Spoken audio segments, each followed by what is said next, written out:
Hello दोस्तों ये मैं आप लोग के सामने परमाणु ऊर्जा विभाग का पूरा जो है एक ऑर्गेनाइजेशनल स्ट्रक्चर जो है वो लेकर आया हूँ। दोस्तों, अगर आपको परमाणु ऊर्जा विभाग में इंटरव्यू देना है तो आपको इस विभाग के बारे में पूरी जानकारी होना बहुत ज़रूरी है दोस्तों, क्योंकि आपको भी पता है कि परमाणु ऊर्जा विभाग के इंटरव्यू में कुछ भी पूछा जा सकता है। आपको ये बहुत बेसिक क्वेश्चंस है दोस्तों कि आपसे ये क्वेश्चन पूछ लिया जाए कि आप इस ऑर्गेनाइजेशन को क्यों ज्वाइन करना चाहते हैं। फॉर एग्जांपल, अगर आप बार्क को ही ज्वाइन करना चाहते हैं तो आपसे ये क्वेश्चन पूछा जा सकता है कि आप बार्क के बारे में क्या जानते हैं। फॉर एग्जांपल, आप आईपीआर में को ज्वाइन करना चाहते हैं तो आपसे पूछा जा सकता है कि ये आईपीआर क्या है, इसके बारे में आप क्या जानते हैं। तो ये क्वेश्चन भी आपको पूछा जा सकता है। ये बहुत बेसिक क्वेश्चन हो जाता है, लेकिन आपको इसके बारे में जानकारी यूट्यूब पे शायद ही कहीं पे मिलेगी जो जानकारी मैं आज आप लोग के साथ साझा कर रहा हूँ। तो इस वीडियो को अंत तक देखिएगा दोस्तों देख सकते हैं कि सबसे ऊपर में आपको दिख रहा होगा एटॉमिक एनर्जी कमीशन है। एक हमारे देश में क्या है, एक एटॉमिक एनर्जी कमीशन है। उसको रेगुलेट करने के लिए एक एटॉमिक एनर्जी रेगुलेटरी बोर्ड है। ठीक है, ये आपको सबसे ऊपर में मिलेगी। इसके बाद आता है दोस्तों जो हमारा डिपार्टमेंट है, डिपार्टमेंट ऑफ एटॉमिक एनर्जी। जी हाँ दोस्तों, डिपार्टमेंट ऑफ एटॉमिक एनर्जी। अब दोस्तों ये डिपार्टमेंट ऑफ एटॉमिक एनर्जी में 5 तरह के ऑर्गेनाइजेशन आते हैं। एक तो R&D ऑर्गेनाइजेशन, एक public sector undertaking, industrial facilities service organisation एक, इसके बाद ग्रांट इन एड इंस्टीट्यूशन। ठीक है, अब सभी के बारे में एक एक करके बात करते हैं। दोस्तों देख सकते हैं R&D ऑर्गेनाइजेशन का मतलब है रिसर्च एंड डेवलपमेंट ऑर्गेनाइजेशन। दोस्तों ये परमाणु ऊर्जा विभाग का कोर मानिए कि यही वो ऑर्गेनाइजेशन है जो कि रिसर्च फील्ड, बाकी कोई भी ऑर्गेनाइजेशन रिसर्च नहीं करती है, ये सिर्फ R&D ऑर्गेनाइजेशन ही रिसर्च करती है। पॉइंट टू बी नोटेड, आपसे ये क्वेश्चन में पूछा जा सकता है कि आप मतलब क्या कहते हैं, कौन परमाणु ऊर्जा विभाग में कौन कौन से ऐसे ऑर्गेनाइजेशन है जो कि रिसर्च करती है। तो इस बात को ध्यान रखिएगा कि आपको R&D डिपार्टमेंट ऑर्गेनाइजेशन में जो है कितने तरह के ऑर्गेनाइजेशन है। आप देख सकते हैं कुल मिला के 5 ऑर्गेनाइजेशन है, जिसमें खुद बार्क आ जाता है, भाभा एटॉमिक रिसर्च सेंटर, जिसका हेडक्वार्टर मुंबई है। सबका हेडक्वार्टर भी देख कर जाइएगा दोस्तों, क्योंकि आपसे हेडक्वार्टर भी पूछा जा सकता है। ठीक है, इसके बाद IGCR जो Indira Gandhi centre for atomic research है, वो कलपक्कम में है, तमिलनाडु में। इसके बाद Raja Ramanna centre for advanced technology Indore, ये आरकैट हुआ जो कि इंदौर में है, जिसमें मेरा सिलेक्शन हुआ है। इसके बाद variable energy cyclone centre Kolkata, ये एक साइक्लोन से रिलेटेड रिसर्च सेंटर है जो कि कोलकाता में इसका हेडक्वार्टर है। इसके बाद atomic mineral directorate for exploration and research, ये कि हैदराबाद में। यानी कुल मिला के R&D ऑर्गेनाइजेशन कितने हो गए, 5 हो गए R&D ऑर्गेनाइजेशन। इसको मैं ध्यान रखिएगा दोस्तों, ये क्या होता है, आपका कोर होता है परमाणु ऊर्जा विभाग का। ठीक है दोस्तों, और यही सिर्फ रिसर्च करती है, बाकी कोई भी डिपार्टमेंट कोई भी ऑर्गेनाइजेशन रिसर्च नहीं करती है। सिर्फ यही जो 5 ऑर्गेनाइजेशन दिख रहा है ना, सिर्फ यही रिसर्च करती है, ध्यान रखिएगा। ठीक है, और ये 100% सरकारी ही होते हैं कि इसमें कोई भी आपको प्राइवेट का शेयर नहीं होता है, क्योंकि ये रिसर्च करती है। इसमें क्या ही मतलब प्राइवेट होगा, ये सिर्फ रिसर्च काम ही है इनका, रिसर्च करना। ठीक है, तो ये आपको रिसर्च वाला ऑर्गेनाइजेशन हो गया R&D ऑर्गेनाइजेशन। इसके बाद दोस्तों आते हैं पब्लिक सेक्टर अंडरटेकिंग में, जो भी PSU कंपनी है। अब PSU कंपनी देखिए, PSU कंपनी को पहचानने का सिंपल सा फंडा है, जिसमें अंत में लिमिटेड लग जाए तो समझ लो कि सबसे पहले बात, अगर लिमिटेड लग जाए तो मान लो कि कंपनी है। आ चूँकि ये गवर्नमेंट इसको संचालित कर रही है ना, गवर्नमेंट का शेयर ज़्यादा है 50% से ज़्यादा, इसीलिए किया गया PSU हो गया। अब देख सकते जैसे कि nuclear power corporation of India limited NPCL हो गया, IREL हो गया, Indian rare earth limited, uranium corporation of India limited हो गया, electronics corporation of India limited हो गया, भारतीय नाभिकीय विद्युत निगम लिमिटेड। ये सब जो है आपको क्या है, एक प्रकार का कंपनी है, PSU है, लेकिन ये आती है परमाणु ऊर्जा विभाग के अंतर्गत में आती है। ठीक है दोस्तों, तो इसके बाद आता है दोस्तों इंडस्ट्रियल फैसिलिटी। इंडस्ट्रियल फैसिलिटी में दोस्तों 3 तरह के ऑर्गेनाइजेशन आते हैं, एक हैवी वाटर बोर्ड, एक न्यूक्लियर फील्ड कॉम्प्लेक्स और एक board of radiation and isotope technology.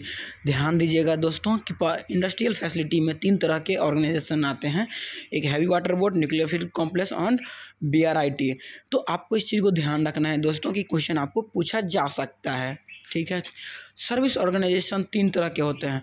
अगर आप सर्विस ऑर्गेनाइजेशन में इंटरव्यू दे रहे हैं तो आपको इस तीनों के बारे में जानकारी डिटेल में होना चाहिए, और अगर वैसे आप दे रहे हैं तो सिर्फ सर्विस ऑर्गेनाइजेशन कितने होते हैं ये जानकारी होना चाहिए। 3 कौन कौन है? एक directorate of purchase and store, यानी डिपार्टमेंट ऑफ एटॉमिक एनर्जी से संबंधित जितने भी परचेजिंग होते हैं, ठीक है, जितने भी परचेजिंग होते हैं, या फिर उसका जैसे कोई सामान परचेज हो गया स्टॉक में रखा हुआ है एक्स्ट्रा, तो वो सभी को मैनेज करने के लिए अलग ऑर्गेनाइजेशन है जिसका नाम है directorate of purchase and store. इसके बाद दोस्तों दूसरा ऑर्गेनाइजेशन है directorate of construction service and E estate management, जिसका हेडक्वार्टर कहाँ पे है? मुंबई में है। तो ध्यान रखिएगा दोस्तों कि ये डिपार्टमेंट जितने भी तरह के कंस्ट्रक्शन हो गया, सर्विस हो गया, इस सबको एक मैनेज करती है। मतलब ये ऑर्गेनाइजेशन क्या करते हैं? मैनेज करती है। तो एक तो होना चाहिए ना जो घर का मुखिया, एक जैसे कि आप जानेंगे कि अगर कहीं पे शादी होती है किन्हीं परिवार में, तो पता है घर का मुखिया एक जो पिताजी हो, चाहे वो जो भी एक मुखिया होता है, बाकी सबको बांट दिया जाता है कि एक छोटे भाई का काम है कि चलो तुम बारात देख लेना, है ना, एक दूसरे भाई का काम है चलो तुम ना वो खाना का बंदोबस्त देख लेना, तीसरा सजावट का देख लेना, है ना, चौथा कि भाई तुम दुल्हन से संबंधित कार्य देख लेना, जो भी हो, यानी अलग अलग कार्य। लेकिन एक तो मुखिया तो होना चाहिए जिसको कि वो मैनेज कर पाए, तो उसके लिए आपको ये देख लेना director of construction service and E estate management, ये मुंबई में है, ठीक है। तो ये अलग ऑर्गेनाइजेशन हो गया जो कि सबका मैनेजमेंट करती है। इसके बाद आता है तीसरा सर्विस ऑर्गेनाइजेशन में जनरल सर्विस ऑर्गेनाइजेशन। दोस्तों जनरल सर्विस ऑर्गेनाइजेशन के बारे में बहुत ज़्यादा जानकारी नहीं है, लेकिन बहुत ज़्यादा जानकारी होना भी नहीं ज़रूरी है, ठीक है। अब बस आपको पता होना चाहिए कि सर्विस ऑर्गेनाइजेशन कितना है, ठीक है। लेकिन हाँ, इसका हेडक्वार्टर जरूर याद रखिएगा कि इसका हेडक्वार्टर कहाँ पे है? कलपक्कम में है दोस्तों, ठीक है। इसके बाद आता है दोस्तों ग्रांट इन एड इंस्टीट्यूशन। इसमें दोस्तों बहुत वो है, इसमें प्राइवेट इंस्टीट्यूशन भी शामिल है। मतलब आप कह सकते हैं कि परमाणु ऊर्जा विभाग से मान्यता प्राप्त है, नॉट मतलब आप ये नहीं कह सकते हैं कि ये 100% गवर्नमेंट का कोई बॉडी है, ऐसा नहीं कर सकते। मतलब ये इसमें क्या है कि आप भी कोई इंस्टीट्यूट खोल सकते हैं। मतलब मैं अगर इसका सारांश बताऊं तो आप भी कोई इंस्टीट्यूट खोल सकते हैं, मतलब बड़े लेवल पे, जो कि किसी रिसर्च फील्ड में काम करती है, और आप DAE से यानी डिपार्टमेंट ऑफ एटॉमिक एनर्जी से मान्यता ले सकते हैं कि मैं इस फील्ड में, फॉर एन एग्जांपल आप रेडिएशन पे आप रिसर्च करना चाहते हैं, तो आप कोई भी इस तरीके से आप ऑर्गेनाइजेशन खुद का भी खोल सकते हैं, और आप उसका जो भी क्राइटेरिया है अगर आप फॉलोअप करेंगे तो आपको भी ये सर्टिफिकेट मिल जाएगा कि हाँ ये परमाणु ऊर्जा विभाग से मान्यता प्राप्त है, ठीक है। तो अब ये ग्रांट इन एड इंस्टीट्यूशन का मतलब समझ गया। अब आप इस बात से अंदर लगे, देखिए Tata institute of fundamental research जो कि मुंबई में, ये तो आपको अब नाम सुन के ही आपको समझ में आ गया कि अरे यार ये टाटा ये तो प्राइवेट है। तो हाँ जी हाँ, ये ग्रांट इन एड इंस्टीट्यूशन का मतलब यही होता है कि ये इससे मान्यता प्राप्त है, ठीक है। नॉट इसके मतलब ऐसा नहीं कि इस पर पूरा रेगुलेटरी मतलब DAE का ऐसा नहीं है, DAE का पूरा इस पर रेगुलेशन नहीं होता, इससे सिर्फ मान्यता प्राप्त होता है, ठीक है। हाँ, लेकिन इसका मतलब ये नहीं कि आप मतलब आप ये कहोगे कि हम कुछ भी करेंगे, आपको उसके क्राइटेरिया में रहते, उसके दायरे में रहते हुए भी कुछ करना होगा, ठीक है। कुछ गलत नहीं कर सकते, इसका गारंटी DAE लेता है। तो Tata institute of fundamental research हो गया, टाटा मेमोरियल सेंटर हो गया, साभा इंस्टीट्यूट ऑफ न्यूक्लियर फिजिक्स हो गया, इंस्टीट्यूट ऑफ फिजिक्स भुवनेश्वर हो गया, institute for plasma research Ahmedabad हो गया, इसके बाद हरिश्चंद्र इंस्टीट्यूट इलाहाबाद हो गया, institute of mathematics science Chennai में हो गया, atomic energy education society Mumbai में हो गया। तो ये नहीं, कुल मिला के ये ओवरव्यू था दोस्तों पूरा ऑर्गेनाइजेशन का। दोस्तों भले ही मैं आपको बहुत अच्छा से नहीं डिलीवर कर पा रहा हूँ, अच्छा से कहने का मतलब बड़ा स्क्रीन पे, है ना, लेकिन जो कंटेंट डिलीवर कर रहा हूँ ना दोस्तों, ये बहुत ही ज़्यादा महत्वपूर्ण होने वाली है।